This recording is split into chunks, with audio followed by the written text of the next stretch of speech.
गुरुदेव श्री का जयकारा लगाएगा, स्वाध्याय कराएगा। बस इसलिए हम सब ये कर रहे हैं।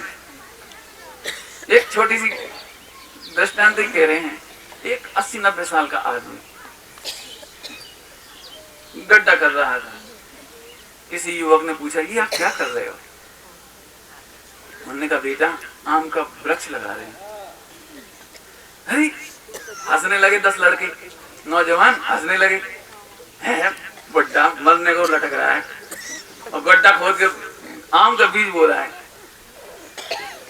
तो हंसने लगे। तो उन्होंने कहा, बेटा हंसो मत, पहले हमारे पिताजी ने बोया था तो हमने आम खाए, हम बो रहे तो तुम खाओगे। समझ आ गया? माने हम जितने लोग हैं, हमारा तो जितना काम होना था हो गया, लेकिन हम तो पूरे हिंदुस्तान की भूमि पर पूज्य गुरुदेव श्री के तत्व ज्ञान के बीज बोते चले जाएंगे। हमें उनने फल दिए थे, हम आने वाली पीढ़ी के लिए फल दे रहे हैं। माने ये जो बनने बजा रहा है, एक ऐसा वृक्ष तैयार होगा, जिन धर्म वृक्ष की डाल शिव फल शोभत है। श्री चक्रमंडल विधान में है। क्या है? धर्म का वृक्ष जिस पर मोक्ष रूपी फल शोभते हैं। हम बहुत शुभकामनाएं, मंगल कामनाएं, बधाइयां, हालांकि हम क्या कहें, साधुवाद, सब शब्द कम पड़ते हैं। लोगों को तो ऐसा लगता है, मैं कह ही देता हूँ एक बात और, लोगों को ऐसा लगता है, बताओ ब्रह्मचारी हो के अपना जीवन खराब कर दो। जगदीश भाई जी देखो, ये देखो, अभिनंदन पंडित जी देखो। मैं एक बात कहता हूँ, पूरे जैन शासन को टिकाया है तो ब्रह्मचारियों ने टिकाया है। ये क्यों नहीं सोचते आप? जब 6 खंड, एक बहुत सच्ची घटना सुनाता हूँ आपको। मैंने जब खनिया दाना का स्कूल खोला तो मेरी आलोचना हुई, इनका भी दिमाग कर गया, ऐसे बहुत आलोचना हुई। तो मैंने पंडित साहब के पास जाकर कहा कि देखो साहब, मेरी स्वाध्याय में भी ये विकल्प आता है स्कूल का, और पूजन पाठ में भी विकल्प आता है, और मेरी प्रवचन भी स्थूल होते जा रहे हैं। तो मैं तो ये चाह रहा हूँ कि सब छोड़ छाड़ करके मैं तो बस एकांत में अपनी आराधना करूं, स्वाध्याय करूं, अपना कल्याण करूं। उन्होंने एक बहुत जोरदार बात कही, बेटा ये पलायनवाद है। क्या कहा? ये पलायनवाद है। उन्होंने कहा, बेटा तुम ये मत सोचो कि यहाँ से जाकर के कल्याण कैसे होगा, तुम ये सोचो कि चक्रवर्ती सटखंड में रहता हुआ 96 रानियों के बीच में रहता हुआ सटावत कैसे पालता था। पॉइंट पकड़ में आया कुछ? सटावत कैसे पालता था 6 खंड की राज्य चलाते हुए, और 96 रानियों के बीच में रहता हुआ 7 नरक का नार की सम्यक दर्शन कैसे करता था। तुम परिस्थितियों से भाग करके कभी सम्यक दृष्टि नहीं हो सकते। जैन शासन की प्रभावना से दूर भागकर कभी सम्यक दृष्टि नहीं हो सकते। चाहे वो पूजनी हमारी गुरुदेव श्री हैं, वे ब्रह्मचारी थे, निवृत्त थे, उन्होंने अकेले में जो रस पिया था वो आज पूरे विश्व को बांट गए। ब्रह्मचारी थे वो। आप शास्त्री बना लो, वे ज्यादा से ज्यादा साल में 8 दिन दे सकते हैं, 10 दिन दे सकते हैं, 15 दिन दे सकते हैं, लेकिन ब्रह्मचारी पूरे टाइम निवृत्त है, पूरे टाइम निवृत्त है। आज पूरे हिंदुस्तान में बाबू भाई जी ने, कैलाश चंद्र जी बुलंदशहर वालों ने 1-1, 2-2 महीना, 3-3 महीना रह करके जो काम किया ना, गुरुदेव का शासन उनने फैलाया। जो निवृत्त थे उन्होंने 1-1 महीना, कौन मुकदमा लड़े तुम्हारा? ये तो इनका मैं देखता हूँ शरीर खोखला हो रहा है, मुझे मालूम है इनकी पीड़ा सारी, कैसे दिन रात मेहनत करते हैं।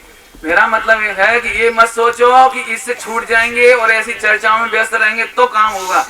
जिस जहां रहेंगे, आप जहां रहोगे वहां केवल भिन्न ज्ञायक देख लो, औदैहिक भाव, व्यक्त औदैहिक भाव से भिन्न पारिणामिक भाव देख लो। सम्यक दर्शन का इतना सरल मार्ग है, बस। समझ में आया भैया? इसलिए ये मत सोचो कि ये सब संकल्प विकल्प है, ये तो फालतू बातें हैं, इनमें जिंदगी बेकार चली जाएगी। बिल्कुल नहीं। जैन शासन को टिकाने के लिए आज हमें कहीं उधार का प्रतिष्ठाचार नहीं चाहिए पड़ता है। आज बॉम्बे वगैरह में जब जैनी पूजा कराने वाले नहीं होते, शादी की विधान, शादी की क्या कहते हो, शादी की विधि नहीं कराने वाले होते हैं, तो आप ब्राह्मणों के जन कौन कौन के पास जाते हो और फिर वे गणेश आयनामा कराते हैं। आज तुम्हारे महाराष्ट्र में स्थिति खराब है, कर्नाटक में स्थिति खराब है। आज यदि शासन की रक्षा हो रही है तो स्मारक की शास्त्रियों से हो रही है, आपके द्वारा कराई जाने वाली प्रतिष्ठाओं से हो रही है, मंदिरों से हो रही है। हम आप तो समझ लो 2-5 साल में आते हैं। आज विमल दादा झांझरी जी ब्रह्मचर्य लिया, निवृत्त चेत बहने हैं, भाई लोग हैं, निवृत्त चेत सुकुमार जी वगैरह, ये आपको पता नहीं दिन रात कौन से सपने सजाती। इसलिए ये मत सोचो कि विकल्प है, विकल्प तो गुणस्थान प्रमाण आता ही है। मोक्ष मार्ग प्रकाशक जी की याद करके एक बात कहता हूं, मोक्ष मार्ग में विषयानुराग घटता है लेकिन धर्मानुराग बढ़ता है। क्या बोला? मोक्ष मार्ग में विषयानुराग घटता है और धर्मानुराग बढ़ता है, और जब धर्मी में मग्नता होती है तो धर्मानुराग भी मिटता है। ये मोक्ष मार्ग की विधि है। हम सब इस क्षेत्र को खूब पल्लवित होते हुए देखना चाह रहे हैं। हालांकि ये तो हर बार कहते हैं बसंत भाई, भैया मेरे ऊपर ज्यादा मत हो, मुझे तो आप रिजाइन ले लो मेरा, मुझे तो आप छुट्टी दो ताकि थोड़ा अपना कर लूं। लेकिन हम तो स्वार्थी हैं, हम तो चाह रहे हैं आप तब तक जियो जब तक पूरे सिद्ध क्षेत्रों में और पूरे अतिशय क्षेत्रों में पूज्य गुरुदेव श्री के संकुल न बन जाए।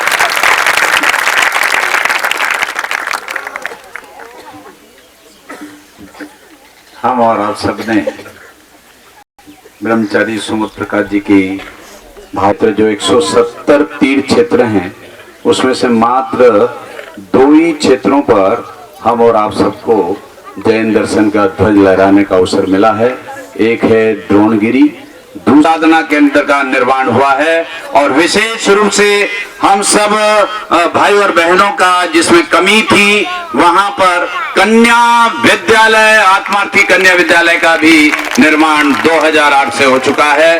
30 कन्याएं 9वीं कक्षा से लेकर 12वीं कक्षा तक वहां रहेंगी और उसके साथ साथ धार्मिकता का भी वे लाभ लेंगी। और विशेष वहां पर यह बात रहेगी, ब्रह्मचारी रविंद्र बेन जी की जो शिष्याएं हैं ब्रह्मचारिणियां, वे 3-3 महीना उस कल्याण विद्यालय की हम आत्मार्थी कन्याओं को वो देगी। उनका जीवन देख देख कर उस कन्या विद्यालय की हमारी कन्याएं जीवन व्यतीत करेंगी। 9वीं कक्षा से प्रारंभ किया जाता है, इसलिए जिन माता बहनों को अगले साल भर्ती करना हो वे नाम रखें।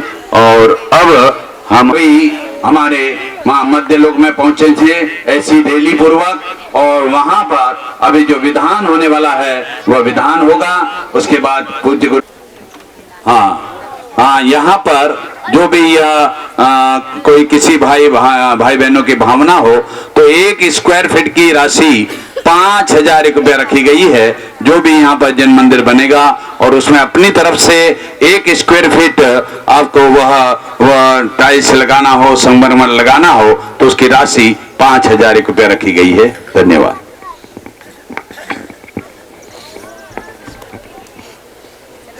जैन धर्म प्रेमी साधर्मी बंधुओं,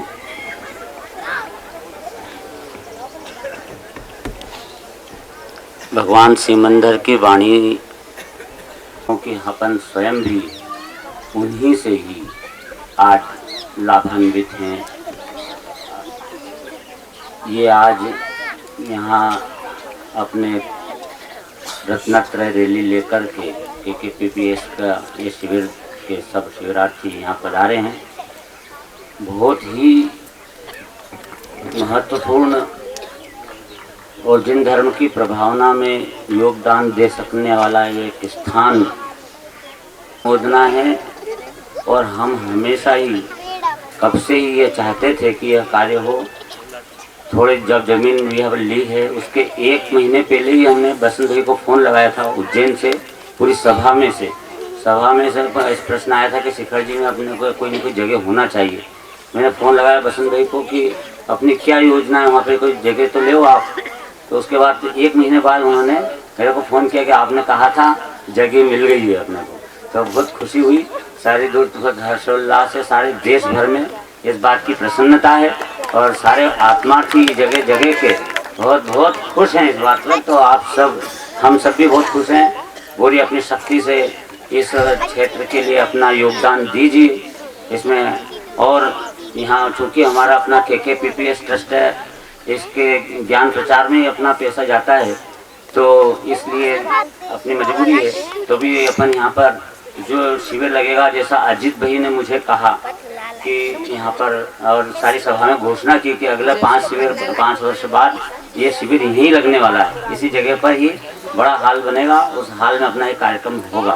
तो उस शिविर के अंदर अभी से अपने KKPPS की तरफ से 1,51,000 रुपया अपन घोषित करते हैं। वो ज्ञान प्रचार के अंदर उसका उद्घाटन करेंगे। बाकी आप सब बाकी यहाँ बनाने के लिए आप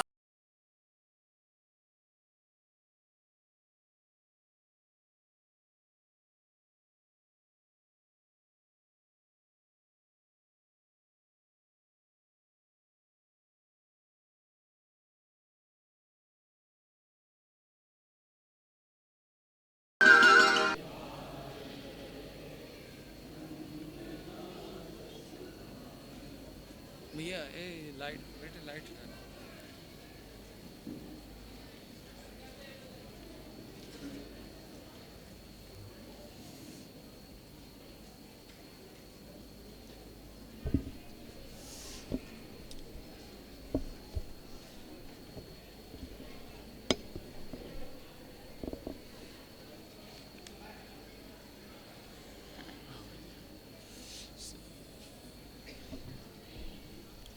समय सारी स्तुति ले लेंगे। समय सारी स्तुति संसार एकता मिलेगी। भाव मरणो टालवा करुणा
घड़ी है।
जय श्री ओम नमः सिद्धेभ्य ओम नमः सिद्धेभ्य ओम नमः सिद्धेभ्य। नमो रिहंताडम नमो सिद्धाडम नमो आयर्याडम नमो अक्षयणम नमो लोईशबशाहनम।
मंगलम भगवान वीरो मंगलम गौतमौगणी मंगलम कुंद कुंदायो जैन धर्मस्तु मंगलम सर्वमंगल मांगल्यम सर्वकल्याणकारकम प्रधानम सर्वधर्माणां जैनं जयतु शासनं जैनं जयतु शासनं।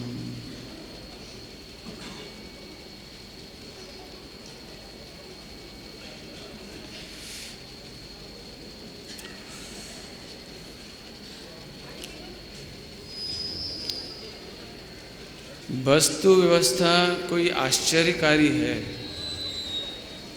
वस्तु व्यवस्था एकदम चमत्कारी है। विश्वास नहीं आता हमको। वस्तु स्वरूप के नज़दीक जाओ तो विश्वास आता है। एक दृष्टांत दे रहे हैं हम अभी। सरसों का दाना, सरसों का दाना देखा है? सरसों का दाना कितना छोटा होता है, बारीक छोटा सा। कोई उस दाने को ऐसे मसल दे, ऐसे, क्या दम है उसमें, ऐसे मसलने में क्या दम है। कितना तेल निकलेगा इसमें से, कितना क्या हो सकता है। कोई काम नहीं है एक दाना, लेकिन एक दाने में, एक सरसों के दाने में, कभी आप सरसों का झाड़ देखो, झाड़, वृक्ष, क्या वृक्ष तो क्या कहना चाहिए पौधा समझ लीजिए, ये इतना बड़ा हो जाता है। एक इतना सा सरसों के दाने में से इतना, और सरसों के दाने की मोटाई तो बहुत कम होती है, लेकिन इतने बारीक दाने में से इतना मोटा झाड़ निकलता है, इतना मोटा, एक पोर जितना मोटा पौधा निकलता है और इतना बड़ा हो जाता है।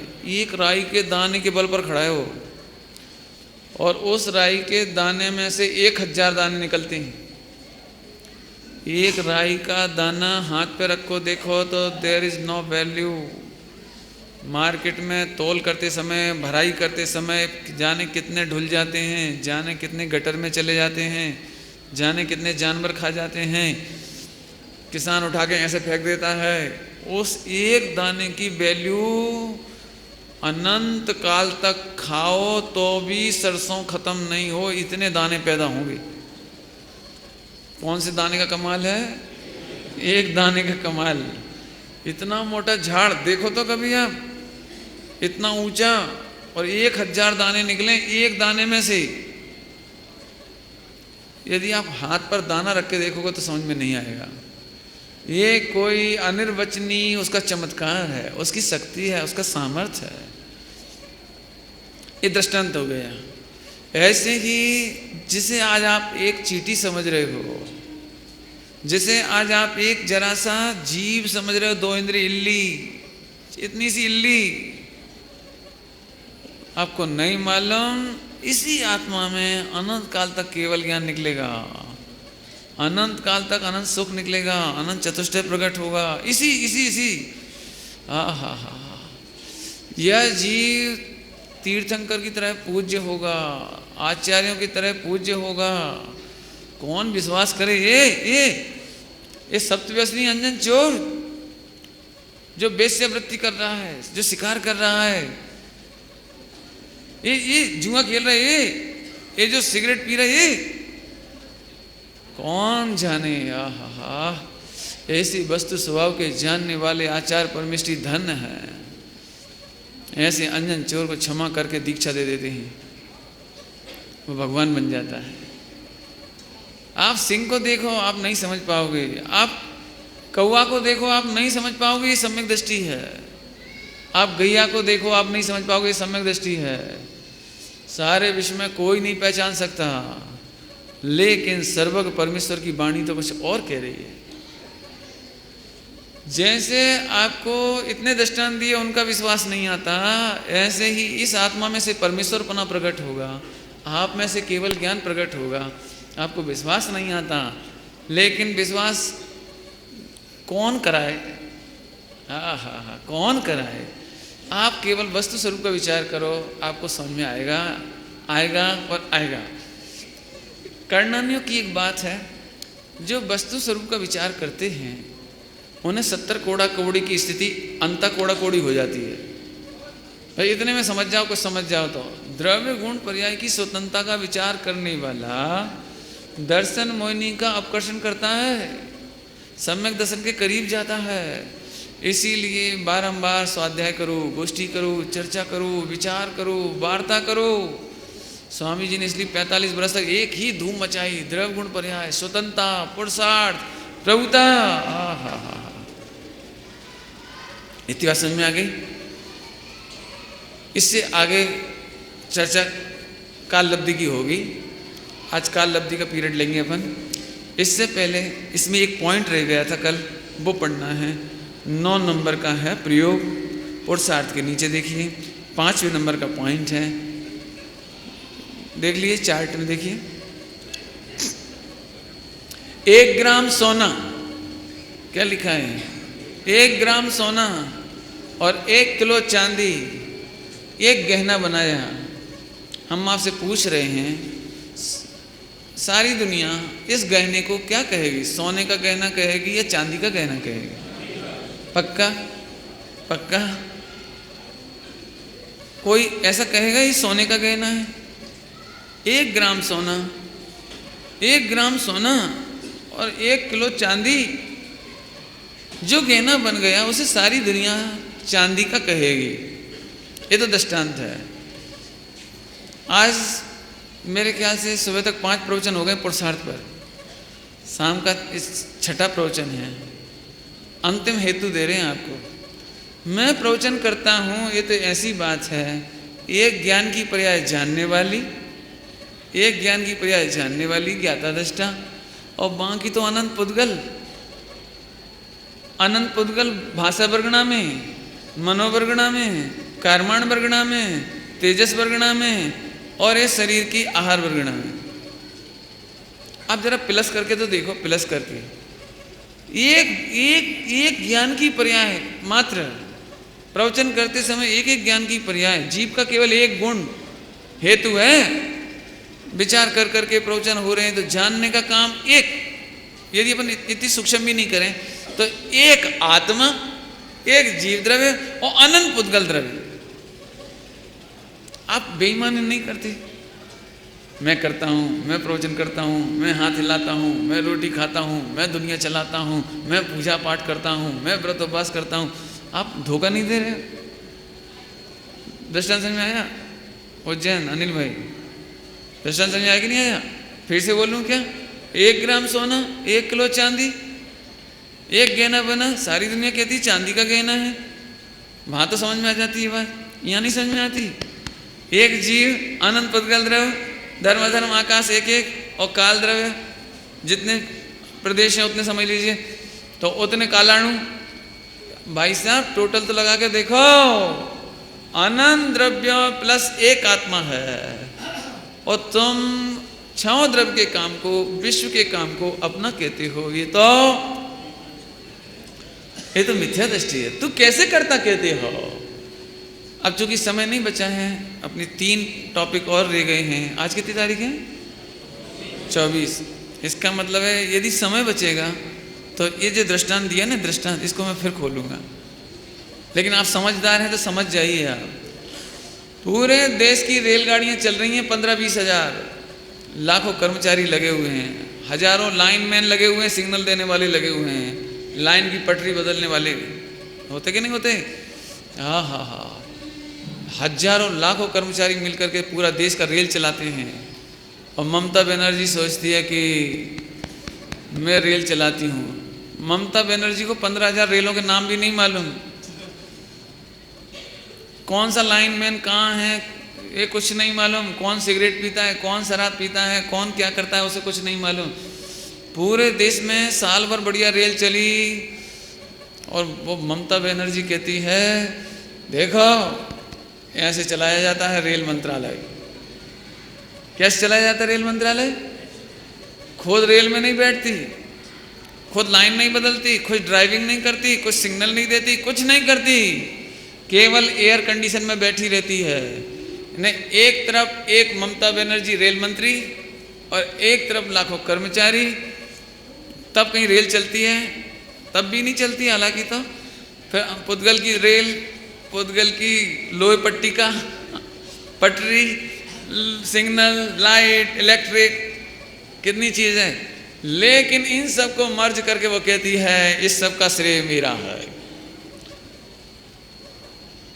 समझ आया कुछ? ये जैसे रेल मंत्रालय का दृष्टांत दिया, ऐसे दुनिया का इस शरीर का मंत्रालय माने पूरा रेल मंत्रालय। शरीर का काम, खाना पीना, उठना बैठना, चलना फिरना, माने पूरा रेल मंत्रालय। आपो आप चलता है, चलाने वाला कोई और है, लेकिन गायक भगवान कहता है ये मैं करता हूं। बस इसकी सजा है 4 गति 84 लाख योनि। एक्सीडेंट हुआ, कर्मचारी इतने दुखी नहीं होते, पूरे देश के कर्मचारी दुखी नहीं होते। सबसे ज्यादा चेहरा किसका लटकता है संसद में? रेल मंत्री का। दूसरे दिन कार्टून कौन का बनता है? रेल मंत्री का। इस्तीफा कौन से मांगते हैं? रेल मंत्री से। आलोचना किसकी होती है? उस दिन उसको समझ में आती, सम्यक दर्शन उस दिन होता है।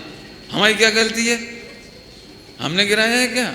हमने लाइनमैन को, ड्राइवर को सस्पेंड कर दिया। क्यों? अब क्या बात है? जब रेल अच्छी चल रही थी तब तुम कहते थे हम चलाते हैं, आज रेल का एक्सीडेंट हो गया तो कर्मचारी दोषी है। अब कहो ना हमारी जिम्मेदारी है। तब वो कहते हमारी क्या गलती है? हमने कौन रेल की पटरी को उतार दी? हमने कौन ऐसा कर दिया? हमने कौन ऐसा किया? ये दृष्टांत। ऐसे ही जब तक ये देह स्वयं परिणमती अच्छी, गायक आत्मा कहता है मैं परिणमाता हूँ, मैं जवान हूँ, मैं व्यायाम करता हूँ, मैं हेल्थ मेंटेन करता हूँ, ऐसे बोलता है। मैं बहुत सोच सोच के प्रवचन करता हूँ, बहुत जोरदार प्रवचन करता हूँ, सारी दुनिया को मैंने समझा दिया है भगवान आत्मा।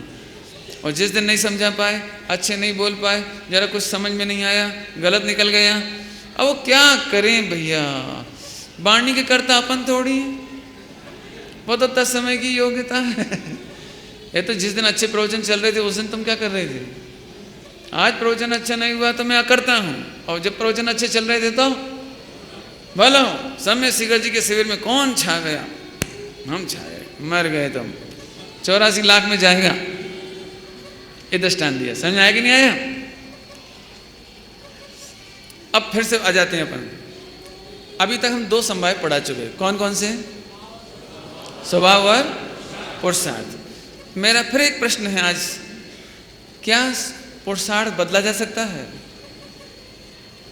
क्या स्वभाव समवाय बदला जा सकता है? स्वभाव में हेरफेर हो सकता है? नहीं हो सकता। आज फिर पूछ रहे हैं पुरुषार्थ में हेरफेर हो सकता है? नहीं हो सकता है। ध्यान से सुनना, पुरुषार्थ होता है और तू उस पुरुषार्थ को जानकर सहज रह जाए, इसका नाम पुरुषार्थ। क्या कहा? अनादि अनंत पुरुषार्थ चलता है, तो उसको जान करके अकर्ता ज्ञाता समझकर सहज हो जा, इसका नाम पुरुषार्थ। व्यवहार पुरुषार्थ, व्यवहार पुरुषार्थ, निश्चय परमार्थ, परमार्थ कहो निश्चय कहो तो चल ही रहा है।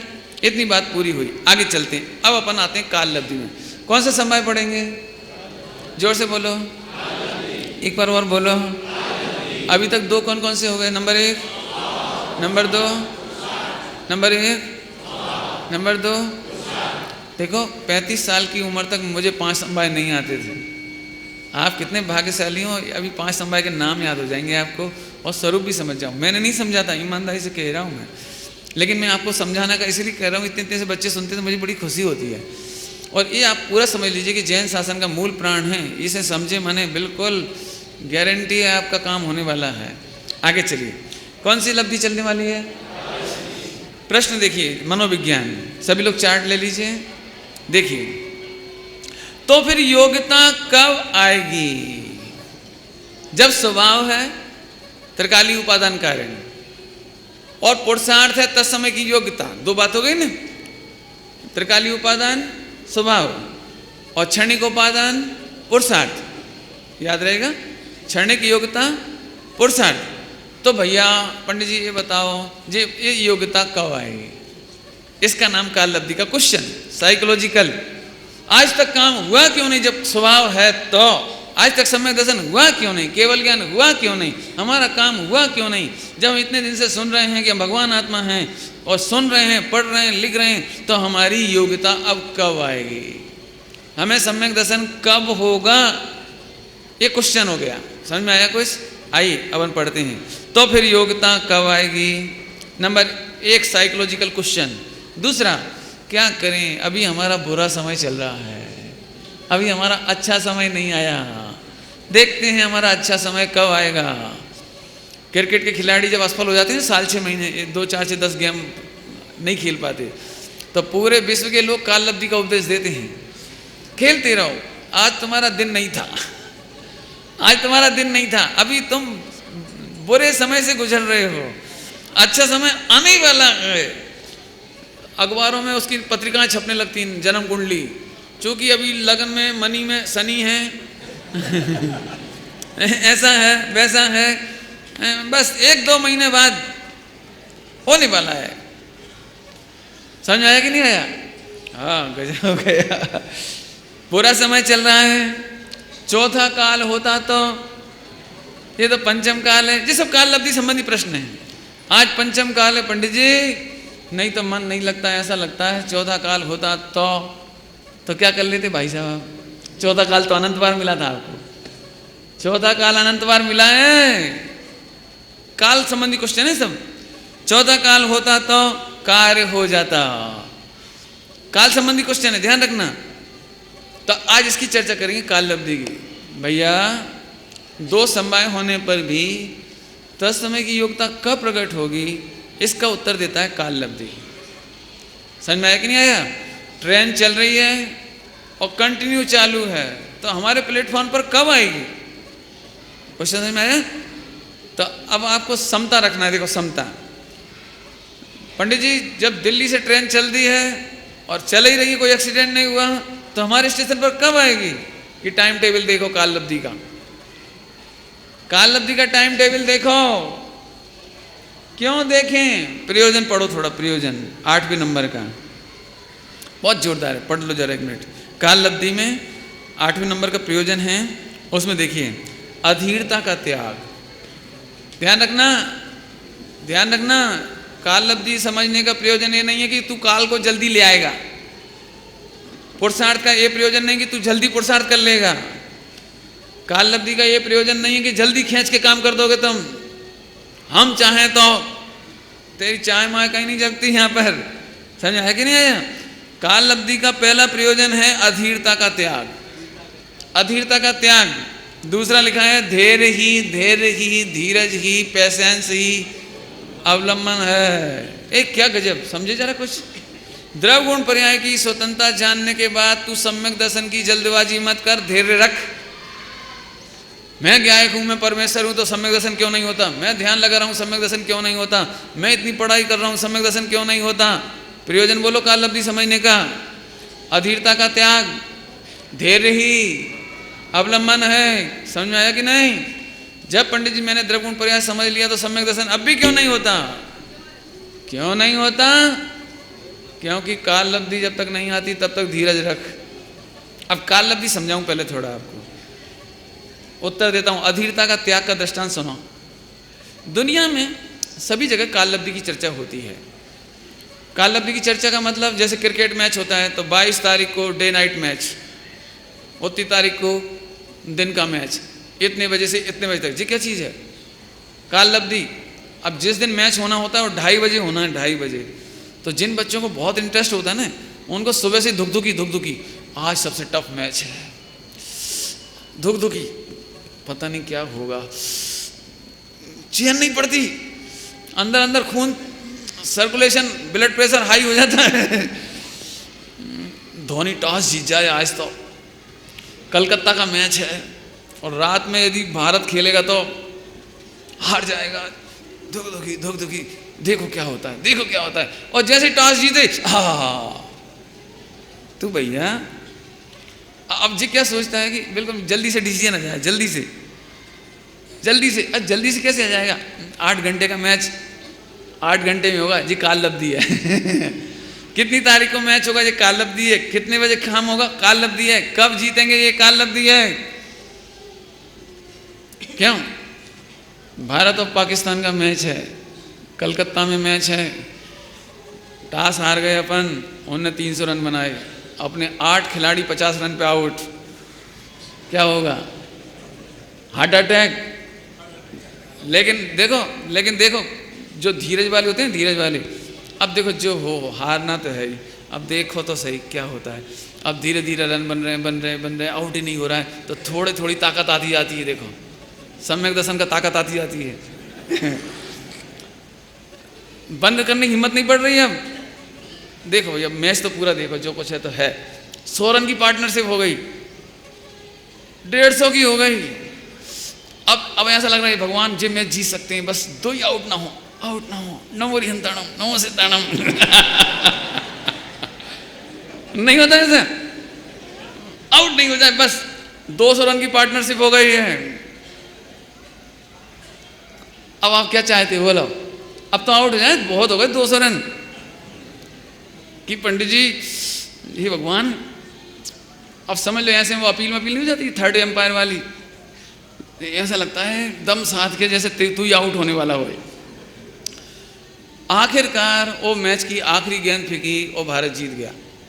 बोलो 8 खिलाड़ी के आउट होने की टेंशन अब कितनी % है? अब आप कहोगे भैया सब्र का फल। आप क्या चाहते हो? मैच का निर्णय जल्दी आ जाए। एक दृष्टांत दिया मैंने आपको, एकदम आपके समझ में आ जाए।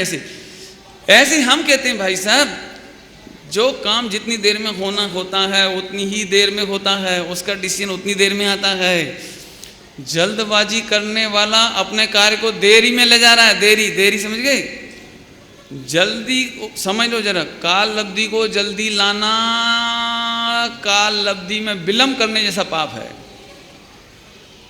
देखा भी होगा आपने कि आखिरकार दोनों की टीम जम गई और 250 रन बन गए। अब केवल जीतने के लिए 50 रन चाहिए बाकी, और 1 ओवर में 6 छक्के मार दिए, सारी पब्लिक खुश, और इसी चक्कर में आउट हो गए। तो ऐसा लगता है यार ये अच्छा खासा जमा हुआ है, काय आउट हो गए, जमा है। इतनी जल्दी करने की क्या जरूरत थी? क्या बोलते हो? मेरिट बेसिस पर खेलना चाहिए, एक गेंद को समझ के खेलना चाहिए। मूरख धोनी। अच्छा अब मूरख धोनी हो गया, मैं उसने जल्दबाजी करी, मूरख इसलिए कह रहे हो ना। अब कल्पना ही करो, बिल्कुल 1 रन से हार गए, जिसमें 200 रन धोनी के हैं, लेकिन उसने वही गलती करी, वो अंतिम गेंद वाली, 1 रन से हार गए। बताना क्या होगा? ऐसा लगे अब जितना तुम उसको कोसोगे ना, ऐसे यहाँ पर है।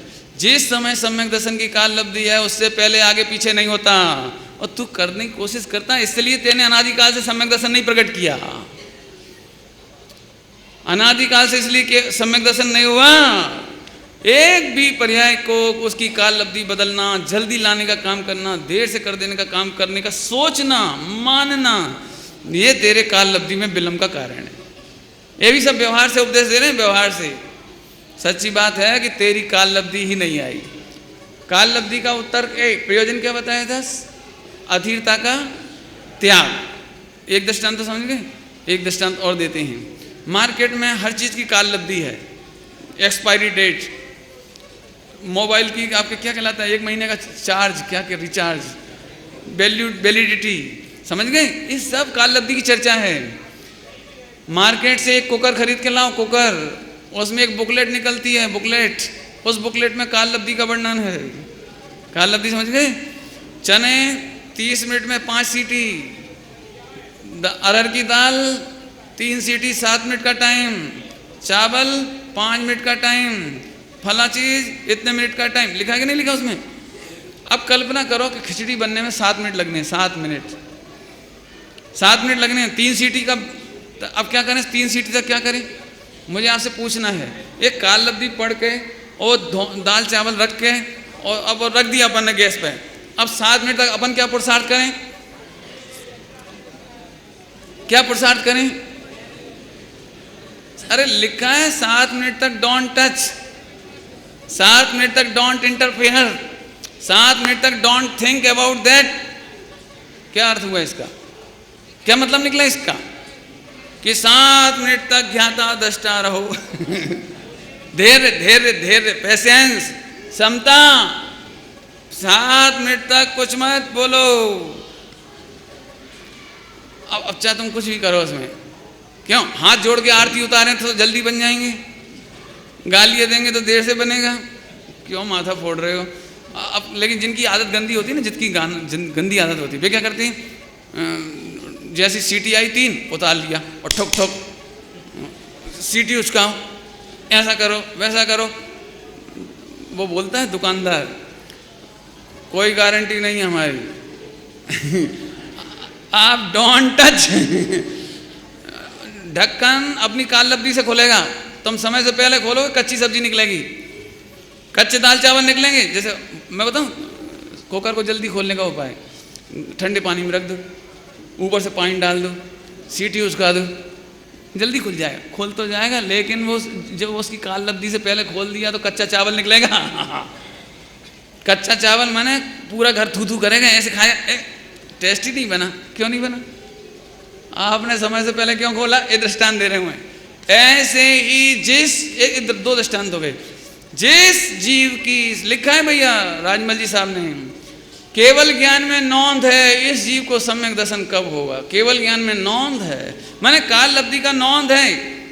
इसलिए तू बेचैन मत हो, तेरा काम तो द्रव्य गुण पर्याय की स्वतंत्रता का निर्णय करके सहज और शांत बैठा रहे। बाकी काम बाकी सारा काम आप स्वयं काल में हो जाएगा। तू काल की ओर मत देख, काल लब्धि की ओर मत देख, टाइम की ओर मत देख, काम आप हो जाएगा। इसलिए काल लब्धि की चर्चा हुई। समझ गए? समझ गए? अब पंडित जी एक बात कहोगे आप, पंडित जी कुकर में कोई प्रॉब्लम नहीं है, लिखा है 7 मिनट, लेकिन हमारी काल लब्धि तो कहीं लिखी नहीं है। एक बुकलेट हमारी मिल जाती कि सुमित प्रकाश की काल लब्धि, मनोज कुमार की काल लब्धि, आमिश कुमार की काल लब्धि, परेश की काल लब्धि, क्यों उमेश भाई की काल लब्धि, सबकी लिखी होती कहीं, तो अपन भी निश्चिंत बैठ जाते, चलो निश्चिंत हुए। लेकिन मैं एक बात पूछता हूँ, नहीं लिखी या तुम्हें मालूम नहीं है? मालूम नहीं है ना। गांव का अनाड़ी व्यक्ति अंग्रेजी नहीं पढ़ा लिखा, लेकिन किसी ने कहा भैया दोपहर की ट्रेन है, तो जाके बैठ जाता है। अब कुछ नहीं मालूम, शांता से बैठा, ट्रेन तो आएगी जाएगी कहाँ, तो शांति से बैठा है। और जो बेचैन वाले होते हैं, जो काल लब्धि का विश्वास नहीं करते, वे बोर्ड पे पढ़ भी लेते हैं 2 घंटा लेट, फिर भी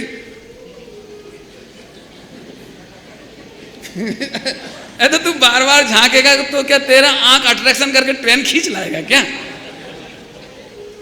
शांति से बैठा रहे, मस्ती से बैठा रहे। क्या अनाउंसमेंट होगा? अनाउंसमेंट होगा, तू तो बैठा रहे ना। ट्रेन आएगी, अपने समय में आएगी और आएगी। तुझे पता हो तो आएगी, नहीं पता हो तो आएगी, तू देखेगा तो आएगी, नहीं देखेगा तो आएगी। तो फिर एक काम नहीं हो सकता, अपन शांति से बैठे रहा, मैं काल लब्धि का दृष्टांत थोड़ा और खोलूं। रेलवे स्टेशन पर अपन वो कर लेते कुली कि भाई ये डिब्बे में चढ़ा देना तू, तो सामान रख के ऐसे चला जाता है, दूर दूर तक दिखाई नहीं देता। 2:30 बज रहा है, वो आ ही नहीं रहा है। क्यों? उसने वहीं से पता लगा लिया, उसे काल लब्धि वहीं देख ली, अभी आई नहीं, वो आया ही नहीं 2 घंटे तक। अपन ने सोची अच्छा रहा, ये भगवान नहीं आए तो अच्छा है, अपन 10 पैसे ही नहीं देने पड़ेंगे। लेकिन भाई साहब उसे काल लब्धि का पता है, उसे मालूम है तुम भाग के जाओगे कहाँ, ट्रेन लेट आएगी तो उसने देख लिया लेट आएगी, तुम भाग के जाओगे कहाँ। वो बिल्कुल आराम से जाने कहाँ घूमाता है, वो घूमाता है, उसे बिल्कुल मालूम है तुम भाग नहीं सकते काल लब्धि में। और लेट आता तो लेट आके बैठ जाता है फिर झट, और जैसे ही गाड़ी आने का सिग्नल हुआ आप सोचते नहीं आए तो अच्छा है 50 रुपये बचेंगे, इतने में वो आके हाजिर हो जाता, भाई साहब लो ले आओ निकालो। माने काल लब्धि कैसा निर्भय बनाता है ये बताना है मुझे दृष्टांत में।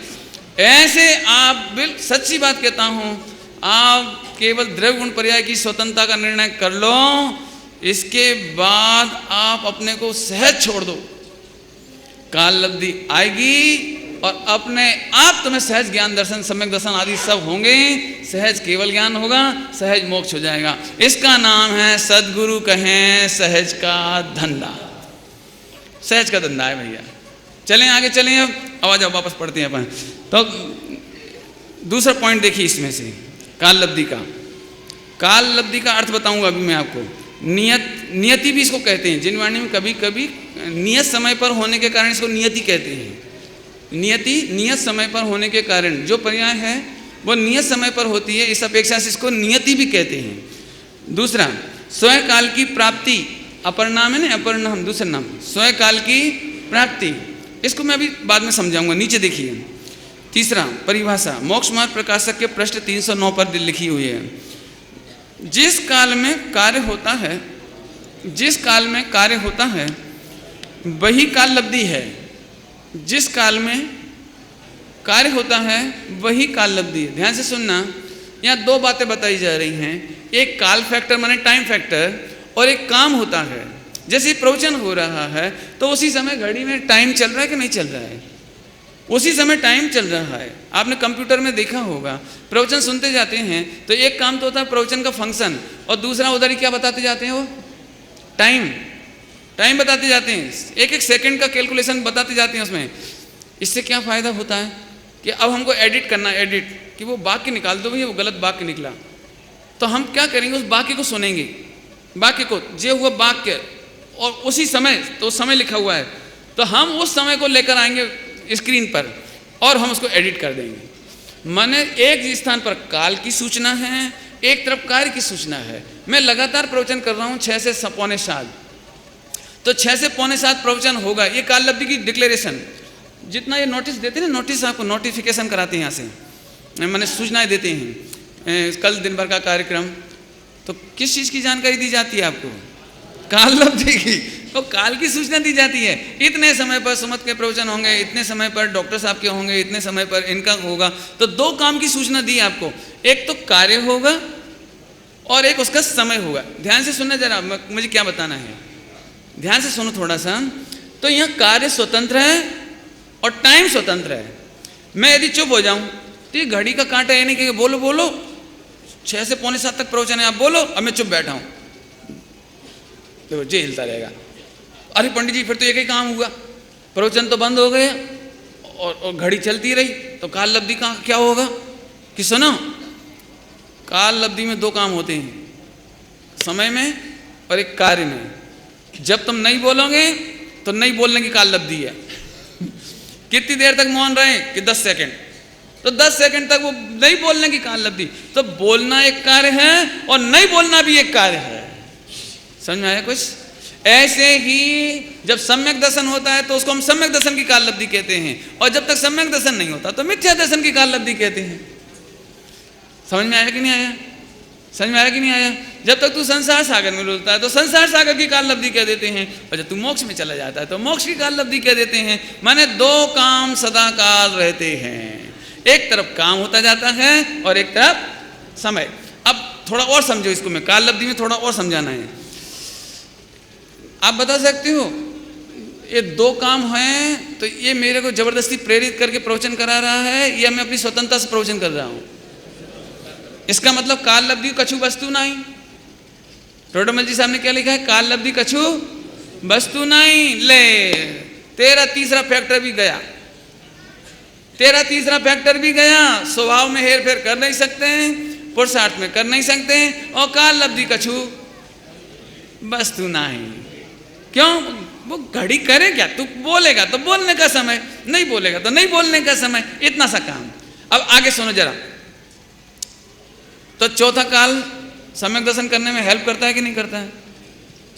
करता है कि नहीं करता है? और पंचम काल क्या कहना चाहिए, डिस्टर्ब करता है कि नहीं करता है? झूठी बात है, न पंचम काल डिस्टर्ब करता है और न चौथा काल हेल्प करता है। जरा ध्यान से सुनना। यदि मैं इस प्रवचन को थोड़ा स्थूल कर दूं, थोड़ा स्थूल समझाने के लिए, अब जितने भी तुम्हारे गृहीत मिथ्यात्व हैं, वास्तु संबंधी, वास्तु समझ गए? वास्तु, तुम्हारा काल खराब चल रहा है, पूरब की खिड़की पश्चिम में लगा दो, पश्चिम की पूरब में लगा दो, मूर्ख काल से उसमें क्या लेना देना है? क्या हरी मिर्ची टांग दो दुकान पे, जूता टांग दो, मटका टांग दो, अरे क्या गजब हो गया। दो काम जुदे जुदे हैं। अब तो बहुत सारी बातें चली गई।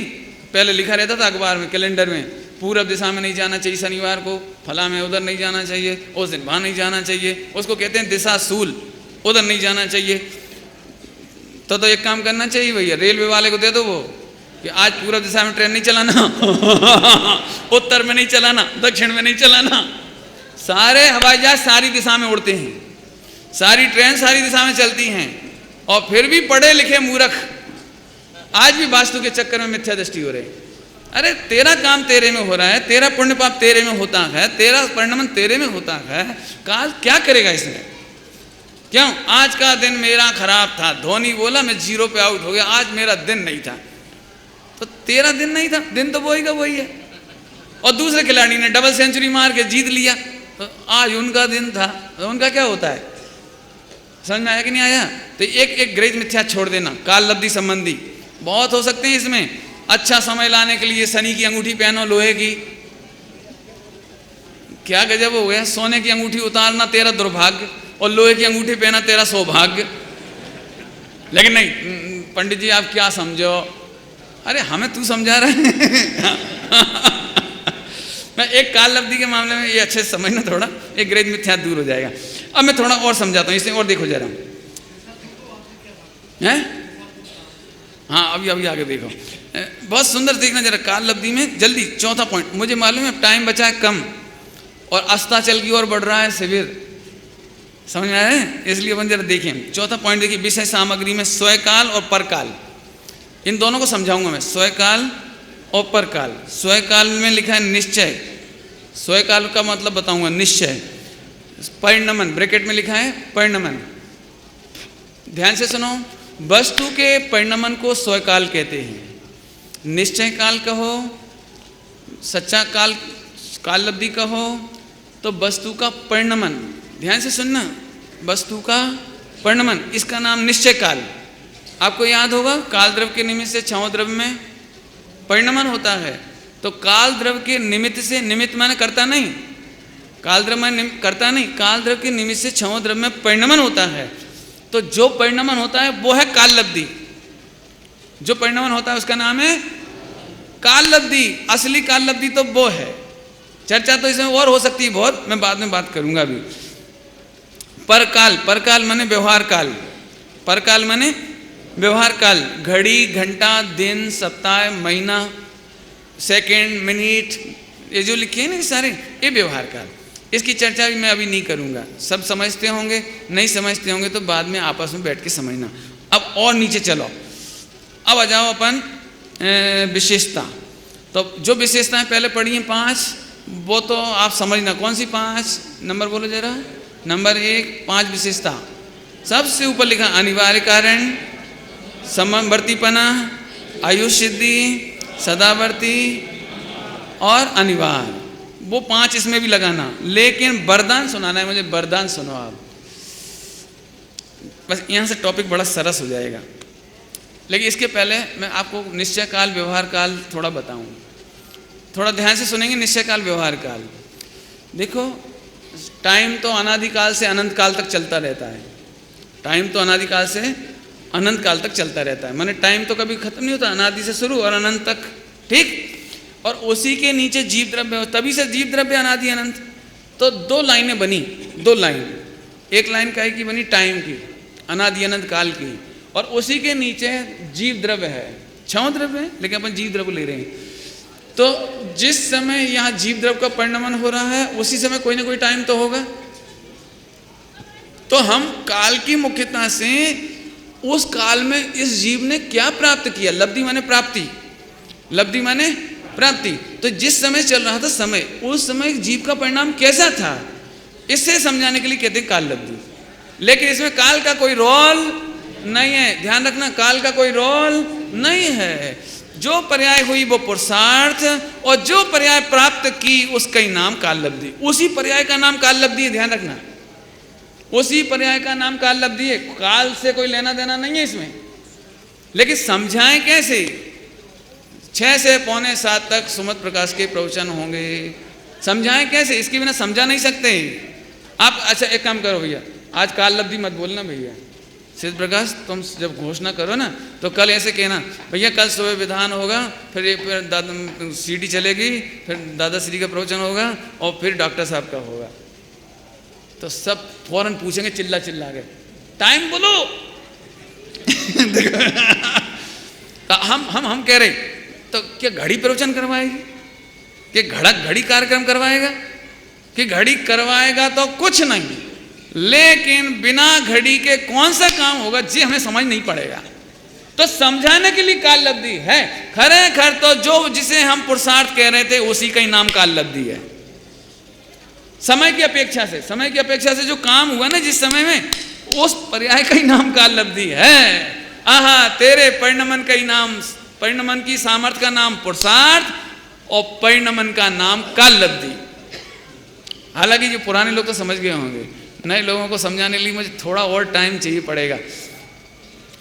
समझा दूं मैं ये, समझा दूं, थोड़ा सरल कर दूं। देखो बच्चों को समझ में आ रहा है कि नहीं आ रहा है? समझ में आ गया तो फिर आगे बढ़ जाऊँ। देखो एक दृष्टांत दूं, देखो मार्केट में दूधी खरीदते हो, दूधी लौकी है ना, तो आप कैसे समझ जाते हो ये बासी है, ये 3 दिन बासी है, ये 7 दिन बासी है, कैसे समझ जाते हो? तो आप जो 3 दिन 4 दिन अलग चीज है, वो 3-4 दिन ने दूधी में कुछ किया है क्या, लौकी में कुछ किया है? उसने तो कुछ नहीं किया, लेकिन वो दोनों का गणित मिला करके अपन बात करते हैं।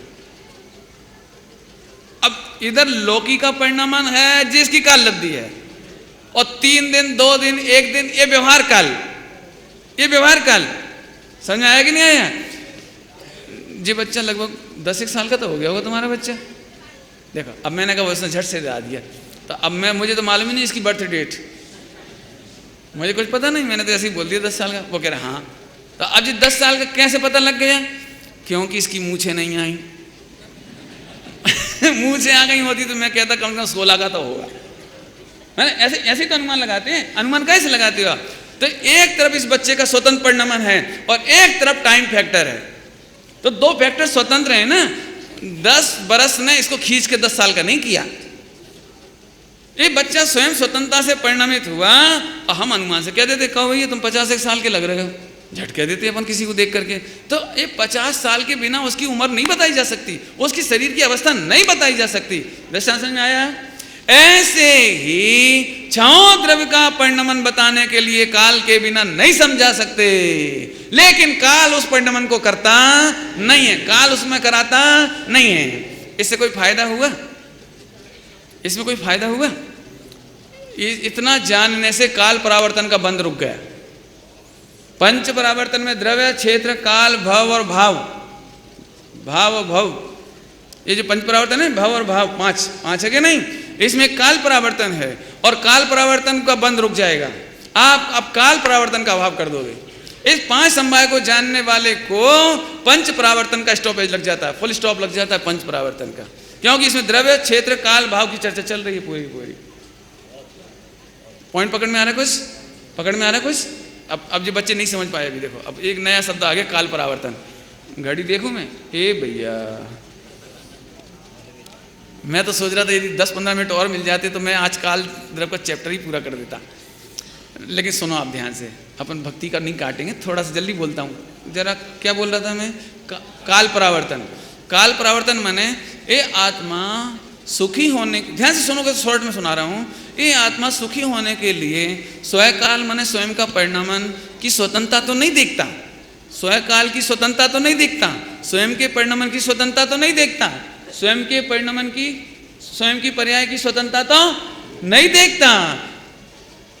अब पंचम काल है भैया, अभी तो सुखी हो नहीं सकते। पंचम काल का दोष है, अभी तो अपन सम्यक दर्शन कर नहीं सकते भैया। चौथे काल वाले बहुत बढ़िया थे भैया, धन्य होंगे उस दिन भैया। हम तो भगवान से एक ही विनती करते हैं, प्रभु चौथा काल आ जाए। रोता रहा बैठा बैठा बस। ऐसे फिर से समझो, स्वयं काल को जानता, स्वतंत्रता को जानता, पर्याय की स्वतंत्रता को जानता, तो पंच परावर्तन में काल परावर्तन नहीं होता। कभी जो चौथा सोचता है चौथा काल अच्छा है, कभी सोचता है पंचम काल अच्छा है, कभी सोचता है छठा काल अच्छा है, कभी सोचता है अरे पहला दूसरा तीसरा बढ़िया है। बहुत मजे मौज मानो, मौज ही मौज करो, एक भी बाल ब्रह्मचारी नहीं। क्या कौन सा काल क्या? भोग भूमि, क्या बढ़िया भोग भूमि। हाँ गजब हो गया। वहां तो लड़का को लड़की चुनने भी नहीं जाना पड़ता, जन्म से ही संग में पेरेंट क्या पेयर आता है। जन्म से ही तुझे सिलेक्शन भी नहीं करना, मजा, और खाना पीना कमाना क्या कुछ नहीं, सब वृक्षों से मिलता है। ऐसी कहानियां सुन सुन के चौथे काल का तो बंद छोड़, वो पहले दूसरे तीसरे करता है। आपको पता नहीं है, ये समझो अरबों रुपया का पुण्य बांध करके 1 रुपये का नींबू खरीदता है। पहले दूसरे तीसरे काल में जाना माने अरबों रुपया खर्च करके 1 रुपये का नींबू खरीदना। होश नहीं जीव को बेचारे को। अब मैं जल्दी से दृष्टांत देके बात पूरी कर रहा हूँ। बाकी चर्चा में अकाल मरण है ना, अकाल मरण, उसकी चर्चा थोड़ी कल सुबह करूँगा, अभी समय नहीं है। क्यों? अपन दूध में शक्कर कितने बजे डालें कि दूध मीठा हो जाए? कितना सरल दृष्टांत है। दूध को मीठा करने के लिए शक्कर कौन से मुहूर्त में डालना चाहिए? ये मुहूर्त का नाम आ गया भैया, भला मुहूर्त खोजो। देखो शादी विवाह करना हो तो शुभ मुहूर्त खोजो, लेकिन आत्म कल्याण के लिए तो जब तेरी दृष्टि हो जाए तभी शुभ मुहूर्त है। भगवान बनना हो, मुनि दीक्षा लेना हो, केवल ज्ञान पाना हो, आज तक किसी ने मुहूर्त नहीं देखा। महावीर भगवान ने कौन से दिन गए? सबसे बुरी रात है वो अमावस की रात। वे अमावस की रात में ही चले गए। तुम जानो, हम तो चले। क्या गजब है। मैंने आज इसके लिए बहुत सरल दृष्टांत दूं। क्यों? जलते हुए घर में से निकलने का मुहूर्त निकलवाना चाहिए। क्या गजब। ऐसे संसार सागर में से सम्यक दर्शन लेना हो, केवल ज्ञान लेना हो, मुनि दीक्षा लेना हो, कोई मुहूर्त नहीं। सदा मुहूर्त, तू जब भगवान आत्मा की दृष्टि कर ले, जब तू स्वतंत्र परिणामन को समझ जाए, तब ही शुभ मुहूर्त है। हाँ, शादी विवाह करना हो तो 10 साल से पहले शुभ मुहूर्त नहीं आता। सगाई के बाद 10 साल का गैप मिलना चाहिए। क्यों? क्योंकि बीच में वो सब समझ सकता है। क्योंकि मुहूर्त कभी शादी का अच्छा हो ही नहीं सकता। और अभी तक जितने लोगों ने शादी करी हो, एक भी तो हंसता हुआ नहीं आया। वो एक अलग बात है कि मजबूरी में क्या करें वो। इसलिए भैया आत्म कल्याण के लिए मुहूर्त निकालना नहीं। और अच्छे भाग्यशाली वे हैं जो बुरे काम के लिए मुहूर्त खोजते नहीं। खोजते नहीं मतलब चक्कर में नहीं पड़ते। क्या मुहूर्त निकालोगे? लेकिन मैं इसमें ज़्यादा कुछ नहीं कह रहा हूँ।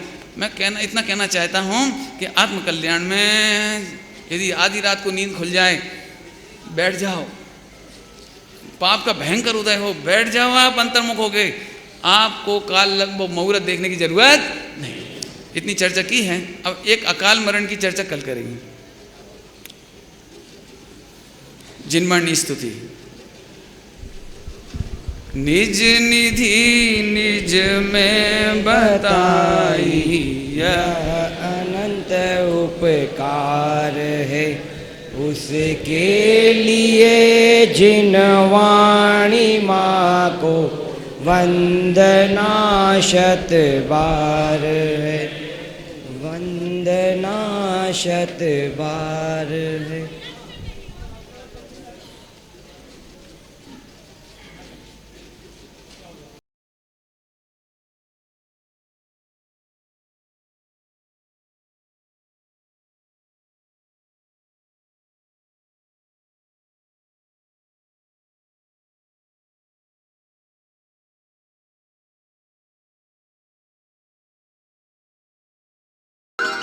जय श्री राम। ओम नमः सिद्धाय, ओम नमः सिद्धाय, ओम नमः सिद्धाय। नमो अरिहंताणं, नमो सिद्धाणं, नमो आयर्याणं, नमो वज्रायणं, नमो लोहिष्यवशाहं।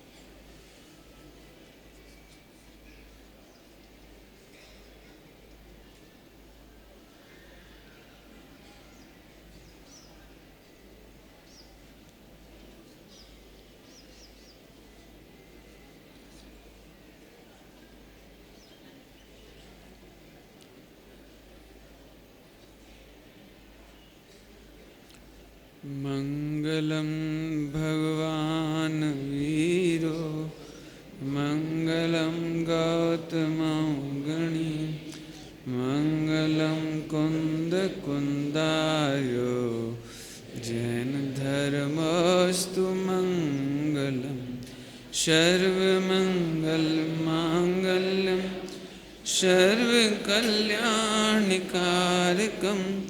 प्रधानं सर्वधर्माणां, जैनं जयतु शासनं, जैनं जयतु शासनं।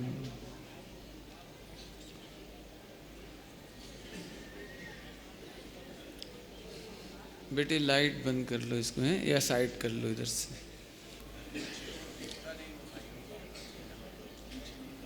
हाँ ठीक है।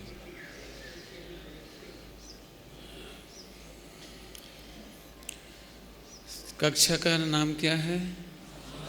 5 समवाय। 5 समवाय से क्या सिद्ध होगा? क्रमबद्ध पर्याय सिद्ध होगी। क्रमबद्ध पर्याय माने किसी ने क्रम में बांधा है, ये नहीं। किसी ने क्रम में बांधा है ऐसा नहीं। बद्ध का अर्थ होता है व्यवस्थित। बद्ध का अर्थ होता है व्यवस्थित। बद्ध माने किसी ने बांधा नहीं कहा, क्रम बांधा ऐसे नहीं लिखा। क्रम बांधा नहीं, क्रमबद्ध। क्रमबद्ध माने सुव्यवस्थित। सुव्यवस्थित माने जिसके तीनों काल की पर्याय व्यवस्थित हैं, तीनों काल की पर्यायों के निमित्त भी निश्चित हैं, तीनों काल के पर्याय का स्वभाव भी निश्चित है, तीनों काल के पर्याय का पुरुषार्थ भी निश्चित है, और तीनों काल के काल का भवितव्य काल लब्धि भी निश्चित है। ओहो, it means well managed. Well managed. वैसे तो मैनेज्ड शब्द भी अच्छा नहीं लगता। इंग्लिश में कच्चा शब्द है मैनेज्ड। मैनेज का मतलब होता है वन कैन मैनेज, कोई उसको मैनेज करे। लेकिन इंग्लिश में एक बहुत अच्छा वर्ड है, मैं उसको यूज कर रहा हूँ, वेल ऑर्डर्ड। ऑर्डर्ड माने व्यवस्थित। ऑर्डर माने आज्ञा नहीं लगाना। इन वेल ऑर्डर्ड वस्तु है। हा, कितनी सुंदर व्यवस्था है।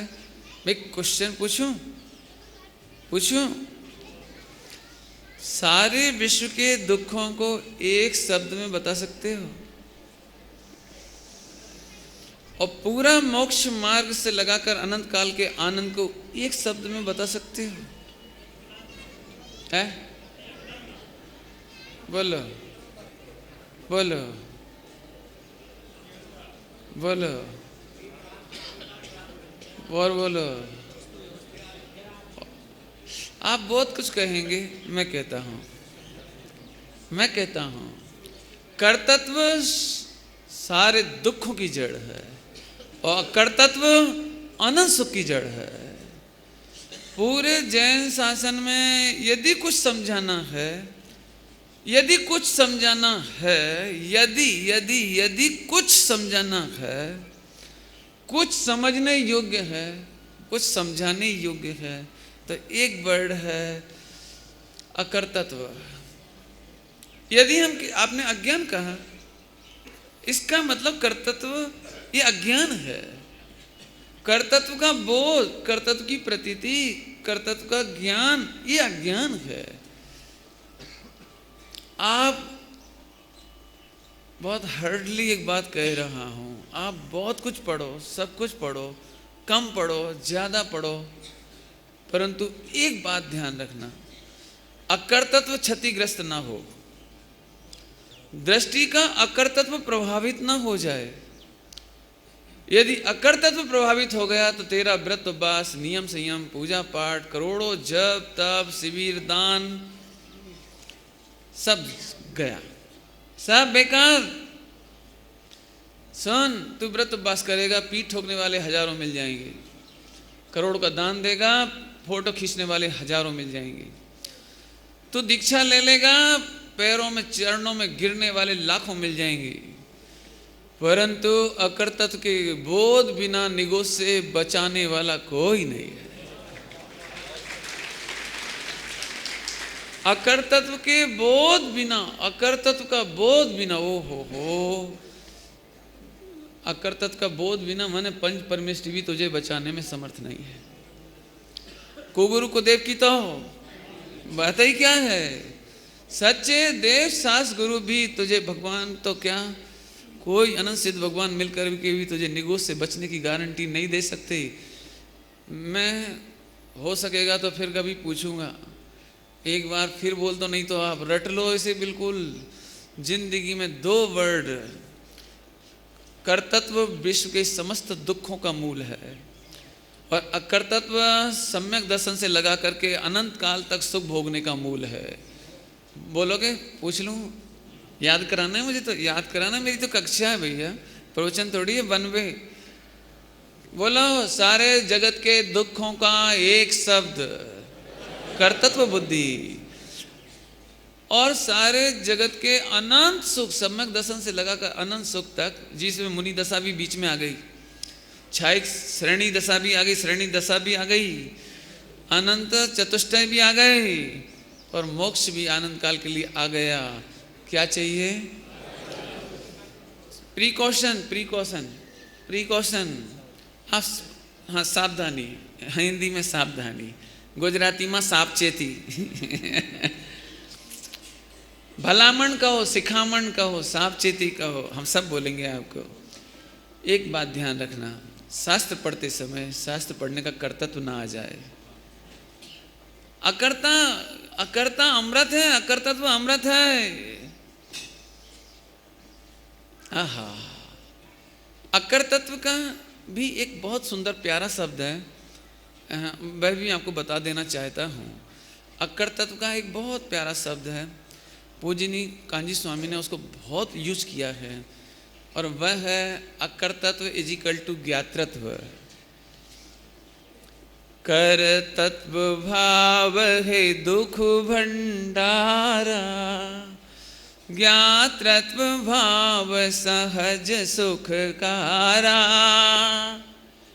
अहो रत्न त्रय की खान लखिए अंतर में, अहो गायक देव महान लखिए अंतर में। ओ गणधर जिसकी महिमा करते, तीर्थंकर भी अनुभव करते, अहो सुख अनंत की खान लखिए अंतर में। बोलो, अहो ज्ञायक देव महान लखिए अंतर में, अहो ज्ञायक देव महान। हाँ भैया, चलें आगे चलें। हाँ, ऐसा लग रहा है जैसे सॉफ्ट हो गए अपन। अब बात चल रही थी काल लब्धि की। एक तरफ काल द्रव्य का परिणमन है, उसका नाम काल लब्धि नहीं है। काल द्रव्य का परिणमन या काल लब्धि नहीं है। काल द्रव्य का परिणमन निमित्त समवाय में आएगा, या काल लब्धि उपादान का भेद है। क्या कहा? काल लब्धि उपादान का भेद है। समझ में आया? एक तरफ अनादि अनंत काल द्रव्य है, उसी समय काल द्रव्य के प्रवाह में, काल द्रव्य के प्रवाह में बहने वाले 6 द्रव्य हैं, उसमें एक जीव द्रव्य भी है। जैसे मेरा प्रवचन स्वतंत्रता से चल रहा है और घड़ी का परिणमन स्वतंत्रता से चल रहा है। घड़ी अपने आप में परिणमती है, मैं अपने आप में परिणमता हूँ। अभी किसी समय आपको बहुत आनंद आ जाए, बहुत आनंद आ जाए, सम्यक दर्शन हो जाए, तो आप झट एक कहोगे, मुझे 11:03 पर सम्यक दर्शन की प्राप्ति हुई। तो 11:03 ने सम्यक दर्शन नहीं कराया। सम्यक दर्शन स्वतंत्र काल लब्धि है, स्वतंत्र श्रद्धा गुण की पर्याय वो काल लब्धि है। क्या कहा? श्रद्धा गुण का परिणमन, ध्यान रखना, श्रद्धा गुण के परिणमने की सामर्थ्य का नाम पुरुषार्थ, और श्रद्धा गुण का परिणमन एक काल लब्धि। पकड़ में आता है कुछ? समझ में आया? सामर्थ्य हुआ वो पुरुषार्थ, उसी समय जो तत्समय की योग्यता एबिलिटी, सामर्थ्य, शक्ति, निज बल प्रकट हुआ, उसका नाम है पुरुषार्थ। और वह अपने समय पर लब्धि माने प्राप्ति हुई, प्रकट हुई, उत्पन्न हुई, प्रकट हुई, उस प्रकट होना, उत्पन्न होने का नाम लब्धि। समझ में आया? फिर से चलो, बताओ इस समय मेरे प्रवचन करने की काल लब्धि है कि नहीं? बोलो, आपको प्रवचन सुनने की काल लब्धि है कि नहीं? मिथ्या। क्या? प्रवचन भाषा वर्गणा की काल लब्धि है। ये कहना है मुझे, प्रवचन ए भाषा वर्गणा रूप परिणमन की, वो पुद्गल की उस समय की काल लब्धि है। मेरा तो इससे दूर दूर तक कोई संबंध नहीं है। तो भाई मेरी काल लब्धि कैसी है? तो सुनो, अंदर आ जाओ, अंदर जगह है, खड़े नहीं रहो। आप इतने प्यारे बच्चे हो, खड़े रहते हो, अच्छा नहीं लगता। आ जाओ, इधर आ जाओ बेटा, इधर बहुत जगह है, सब अंदर आ जाओ बेटा, शाबाश। खड़े देखो, खड़े खड़े सुनने। तो मैंने कॉलेज में एक ऐसा अनुभव किया था कि मेरे स्टूडेंट खड़े खड़े सुनते थे, और एक प्रवचन सभा में देखता हूँ तो मुझे लगता है अंदर आ जाओ, कोई दिक्कत, बहुत जगह अंदर। इधर कॉर्नर छोड़ो बेटे, जल्दी आओ, जल्दी इधर आ जाओ, आगे आ जाओ, नीचे उतर जाओ। बहुत अच्छी चर्चा करेंगे अपन। नीचे आ जाओ, कोई दिक्कत नहीं, नीचे उतर जाओ, शाबाश, आ जाओ बेटे, शाबाश। अरे तो माँ भाग गया कि सुनने के लिए तरसते हैं लोग। अरे खुशी हो जाती देख के, ऐसे लगता है सबको गोद में भर लो। इधर आ जाओ बेटे, सामने, बिल्कुल सामने जगह है, थोड़ा थोड़ा सर को बेटे, सामने आ जाओ, सामने सामने आ जाओ, बिल्कुल आँख से आँख लगाओ, बहुत अच्छा है। फिर से अभी देखो, समझना जरा, काल लब्धि अच्छे से समझना, क्योंकि भ्रम हो जाएगा काल लब्धि में। अभी समझो, ये शुरुआत के जो 4 समवाय हैं वे उपादान हैं, और 5वां समवाय निमित्त है। 5वां समवाय निमित्त है, इसका मतलब ये है कि शुरू के 4 उपादान है, 4 उपादान है, 4। इसलिए अच्छे से समझो जरा। फिर से बोलता हूं, अभी तक 3 समवाय पढ़ाए हैं आपको। प्रवचन मेरी काल लब्धि नहीं है, प्रवचन मेरा भवितव्य नहीं है, प्रवचन मेरा पुरुषार्थ नहीं है। यदि हम शास्त्रीय भाषा में कहें तो नैमित्तिक है। उसके लिए मैं निमित्त हूं, मेरा ज्ञान निमित्त है, आत्मा का परिणमन निमित्त है। निमित्त है वो, निमित्त माने पांचवा समवाय। मैं प्रवचन में पांचवा समवाय हूं कि पहला समवाय हूं? हाँ, बस यहीं से मिथ्या निकल जाएगा। हम पांचवे को पहला माने बैठे हैं। प्रवचन की काल लब्धि को मैंने अपनी काल लब्धि मान ली। प्रवचन मेरी काल लब्धि नहीं है, वो भाषा वर्णना का परिणमन है। तो फिर पंडित जी अपनी काल लब्धि क्या है? समझो, 3 समवाय बता रहा हूं, एक साथ 3 समवाय। मेरे में ज्ञान स्वभाव है, पहला समवाय। मेरे में जानने की शक्ति है, ये दूसरा समवाय। इस समय क्या बोला जा रहा है ये जानने की शक्ति है, ये दूसरा समवाय। कौन सा? पुरुषार्थ। और जो ज्ञान वर्तमान में प्रकट हो रहा है, जान रहा है, जानना, वो जाननपना प्रकट हुआ, ये काल लब्धि है। पॉइंट पकड़ में आया? टेक्निकल बात। ज्ञान स्वभाव है, ज्ञान जानने की सामर्थ्य है, और वो जानने की सामर्थ्य प्रकट हो रही है, ये काल लब्धि है। 3 लब्धि समझ में आ गई? ये 3 समवाय समझ में आए? 3 समवाय। इन 3 समवाय के सिवाय आज तक तुमने अभी तक कुछ नहीं किया। बस अब हमारी काल लब्धि है, हमें प्रवचन सुनने मिल गया, हमारी काल लब्धि है। ठीक है, लोक व्यवहार में हम इसको ऐसा कह भी दें, लेकिन भेद विज्ञान जिन्हें करना हो, अपनी प्रज्ञा छेनी जिन्हें झीणी करना होए, सूक्ष्म करना होए, उन्हें तो ये बात समझनी पड़ेगी कि प्रवचन सुनना और सुनाना मेरी काल लब्धि नहीं है। मैंने आठम 14 के दिन उपवास किया, आत्मा की काल लब्धि नहीं है। इस देह को भोजन नहीं मिला, ये आत्मा की काल लब्धि नहीं है। देह का परिणमन हुआ आठम 14 के दिन, वो आत्मा की काल लब्धि नहीं है। हो आत्मा का स्वभाव नहीं है, आत्मा का पुरुषार्थ नहीं है, और आत्मा की काल लब्धि नहीं है। ये है सूक्ष्म बात, है ही नहीं। हो फिर से बोलो जरा। ज्ञान स्वभाव पहला समवाय, जानने की सामर्थ्य दूसरा समवाय, और जाननपना प्रकट हुआ, ये काल लब्धि है। पॉइंट समझ में आया? पंडित जी ये मैंने एक नई रचना लिखी है, जरा एक नई रचना लिखी है, तो अंतर में पहला समवाय लग रहा है कि पांचवा? नहीं, कौन सा लग रहा है ये बोलो। यदि पहला लग रहा है तो मिथ्या दृष्टि, पांचवा लग रहा है तो शाबाश, तू निमित्त है, तेरा ज्ञान निमित्त है। कलम निमित्त है, भाषा वर्णना का यहाँ परिणमन होना काल लब्धि है, वो पुद्गल की काल लब्धि है। चिंतन और विचार रूप परिणमन वो आश्रम की काल लब्धि है। प्रवचन करते समय बढ़िया विकल्प चल रहा है, वो आश्रम की काल लब्धि है। तू तो उस आश्रम का भी ज्ञाता है, उस लेखन का भी ज्ञाता है। पंडित जी आप अब तो तारीफ करो, हम आपकी सभा में 12 बजे तक बैठते हैं, सोते नहीं हैं, अब तो तारीफ करो कम से कम। हम रीढ़ की हड्डी नहीं झुका रहे, आंख से आंख मिलाए सुन रहे हैं, और बक्र गिरीवाचार्य हो जाएंगे 8 दिन में 15 घंटा सुन करके। पंडित जी अब तो तारीफ करो कि श्रोता हो तो ऐसे हो। सुन, ये सब हैं पुद्गल को खेल, इनमें ना ही हमारो मेल। अच्छा, एक तो हम प्रवचन सुन रहे, ऊपर से हमरी पिटाई। कई लोगों को ये आश्चर्य तो लगता होगा जी विद्वान कैसे हैं।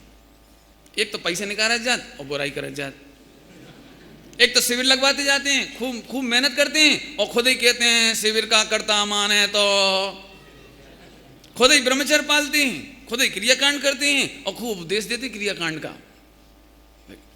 वो तो पता नहीं क्या मायाचारी है इनके चित्त में। कबूं तो कहते ऐसा करो, और कबूं कहते कि मिथ्या दृष्टि। स्याद बात को समझे बिना तुम विद्वानों के मर्म को नहीं समझ पाओगे। घर जाके यही कहोगे डॉक्टर साहब ने ऐसा कहा, दादाजी ने ऐसा कहा, सुमत प्रकाश जी ने ऐसा कहा, सुमत प्रकाश जी ने खिंचाई करी। अरे पागल हो, खींचने का भाव और खींचता हुआ देखने का भाव दोनों मिथ्या मार्ग है भाई, जैन शासन का घातक है। कोई खींचता नहीं है, कोई खींचता नहीं है, और खींचता हुआ समझो मत, अनुभव मत करो। ये तो तत्समय की योग्यता है, पुद्गल का परिणाम है। कई बार हम नहीं चाह करके कह जाते हैं और कई बार कहना चाहते हैं वो नहीं कह पाते। देखो स्वतंत्र लब्धि, स्वतंत्र काल लब्धि, देखो स्वतंत्र काल लब्धि कहना चाहते हैं वो कह नहीं पाते, नहीं निकल जाता। राम की जगह रावण नहीं निकल जाता, नहीं निकल जाता। और लक्ष्मण फिर राम के पास गए निकल सकता है। अब तो समझ गए भैया, अरे रे सुन तो प्रभु, तू कौन सी पर्याय को लाएगा और हटाएगा। तू अरे एक समय पहले कुछ कहते कहते भूल जाते हैं, कहते कहते भूल जाते हैं। रोज होता है, रोज होता है, आपने देखा हो, रोज वक्ता बोलते बोलते वो एक विषय छूट ही जाता है। 3 4 5 विषय रोज छूट जाते हैं। एक बात स्टार्ट करते हैं वो आधा रह जाता है, आगे बढ़ जाते हैं, रोज हो जाता है। इसका मतलब है एक एक समय की काल लब्धि स्वतंत्र है। अब मैं प्रयोग करता इसके प्रयोग शुरू करता हूं। वैसे आप इसी में देखो थोड़ा सा, 5वें नंबर का बिंदु नहीं, पहले अपन देखेंगे तीसरा परिभाषा, मोक्ष मार्ग प्रकाशक पृष्ठ 309। ये पढ़ लिया था नहीं तो कल तो, हाँ पढ़ लिया था। आगे चलो 5वां नंबर देखो, विशेषता वरदान। वरदान सभी कार्य की योग्यता एक साथ नहीं आना वरदान है। बोलो बोलो, सभी की योग्यता, सभी कार्य की योग्यता एक साथ नहीं आना वरदान है। फिर से बोलो, सभी कार्य की योग्यता एक साथ नहीं आना। मैंने क्यों पढ़ाया 3 4 बार पता है? आज जितने मिथ्या दृष्टि हैं उन्हें इसका पता लग जाए तो सम्यक दृष्टि हो जाए। पंडित जी इतना प्रवचन सुनते हैं, सब एक साथ क्यों नहीं सुधर जाती? इतना प्रवचन सुनते थे, एक साथ पानी क्यों नहीं छोड़ सकते रात्रि का? इतना लोग प्रवचन सुनते थे, एक साथ सब आलू क्यों नहीं छोड़ देते हैं? इतने लोग प्रवचन सुनते हैं, मुमुक्षु हैं, समझ गए? ये करके क्या कहा मैंने डॉट खाली स्थान, बहुत सारी बातें बोल लेना। मुमुक्षुओं को ऐसा होना चाहिए, एक नियम पास कर देना चाहिए, सब लोग कसम खा के जाओ कि दिन में ही शादी करेंगे। अरे काय को फालतू माथा मारते हो, ये काम तो नहीं हो पाया समोसरण में, ये काम तो नहीं हो पाया 170 तीर्थंकरों के समय में, तुम काय को माथा मार रहे? देख क्या लिखा है, सभी कार्य की योग्यता एक साथ नहीं होना वरदान है। एक साथ नहीं होती, सब जीवों की योग्यता एक जैसी नहीं होती, सब जीवों की योग्यता एक साथ नहीं प्रकटती। यह वरदान है, वरदान। अब वरदान का दृष्टांत दूं पहले तो जल्दी समझ में आएगा। मैं वरदान का मतलब आप समझा रहा हूं, दृष्टांत दे रहा हूं, सुनना सभी लोग। कल्पना करो एक 25 साल पुराना झाड़ है आम का, तो उसकी एज तो एक बराबर है, 25 साल पुराना है। तो ऐसा क्यों होता है? आज 5 आम पके, कल दूसरे 5 पके, फिर तीसरे पके। अरे सारे फूल एक साथ आना चाहिए, 25 साल की एज तो बराबर है। सारे फूल एक साथ आ जाएं और सारे फल एक साथ आ जाएं, सारे फल एक साथ पक जाएं और सारे फल एक ही सेकंड में एक साथ मीठे हो जाएं। बोलो वरदान है कि नुकसान है? जी बिल्कुल सुंदर व्यवस्था है। आज 5 आम पके, आज खा लो, कल फिर मिलेंगे, परसों फिर मिलेंगे, 4 महीना मिलते रहेंगे। अब कल्पना करो पूरे वर्ल्ड के आम एक ही दिन पके, करोड़ों झाड़ के आम एक दिन में ही पक जाएं। इतनी सड़ांध होगी कि तुम्हें पैर रखने को जगह नहीं मिलेगी और सारा मनुष्य लोग मर जाएगा, क्योंकि सारे खा नहीं पाओगे, रखने की जगह नहीं बचेगी और सड़ेंगे। ना तो तुम फेंक पाओगे ना जला पाओगे, फेंकोगे भी कहाँ? उनकी इतनी भयंकर दुर्गंध होगी सड़े आमों की, जिसकी हालत खराब हो जाएगी। बहुत सुंदर व्यवस्था है। एक डली आम निकाले, बेच आए, दूसरे दिन दूसरे बेच आए, तो काम चल जाएगा। अब ये तो हुआ केवल एक आम का झाड़। नींबू भी एक ही दिन पक जाए तो क्या होगा? मिर्ची एक दिन पकेगी तो क्या होगा? गेहूं भी उसी दिन पक जाए, चावल भी उसी दिन पक जाए, दुनिया की सारी फसलें एक ही दिन पके, एक ही दिन। आप 1 सेकंड जिंदा नहीं रह पाओगे, प्रलय आ जाएगी, प्रलय। कल्पना करो एक दिन इतने सारे आ गए, सो नहीं खा पाए और बाकी पूरे 364 दिन तरसत रहे। प्रकृति सुंदर है, ऐसे ही काल भी स्वतंत्र है, वो सुंदर है। सभी जीव एक साथ सम्यक दृष्टि नहीं होते, ये सुंदरता है।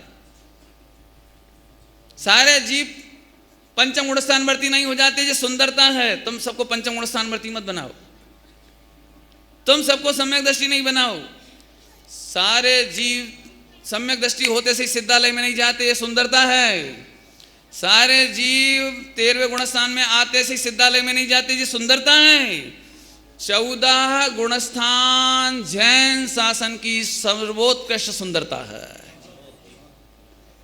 अब तू आगम विरुद्ध सोचता है, तुम आगम विरुद्ध सोचते हो कि सब हो जाए तो, पंडित जी हमारी तो भावना है सब हो जाए तो।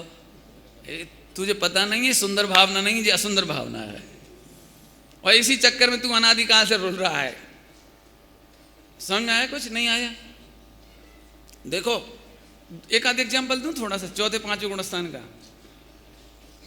देखो मिथ्या दृष्टियों को मुनिराज की महिमा नहीं आती, इसलिए मुनिराजों का शासन पंचम गुणस्थानवर्ती चलाती।